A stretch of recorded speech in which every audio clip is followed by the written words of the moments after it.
আপনাদের সিদ্ধান্ত যেন গণবিরোধী না হয়, এটা গরিব মানুষ মারার কোনো সিদ্ধান্ত না হয়।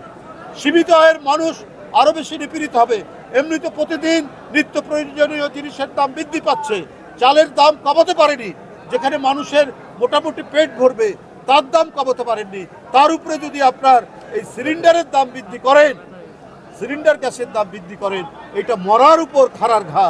আজকে জবাবদিহিতা থাকলে পরে এই যে সরকার সিদ্ধান্ত নিয়েছেন যে প্রতি সিলিন্ডার 12 কেজি গ্যাসের সিলিন্ডারের আপনার 19 টাকা দাম বৃদ্ধি করেছে, এটা তো হতে পারে না।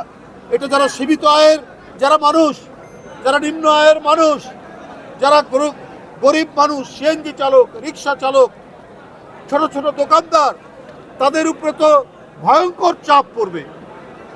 সুতরাং এই যে আপনার গ্যাসের সিলিন্ডারের গ্যাসের দাম যে বৃদ্ধি, অর্থাৎ যেটি গৃহস্থালিতে ঘরের কাজে যে গ্যাস জ্বালানো হয়, অর্থাৎ আপনার রান্নার জন্য যে গ্যাস জ্বালানো হয়, সেই গ্যাসের দাম যদি বৃদ্ধি হয় 19 টাকা প্রতি সিলিন্ডারে, এটা তো সাংঘাতিক ধরনের অর্থনীতির উপর একটা চাপ পড়বে, গরিব মানুষের উপর চাপ পড়বে।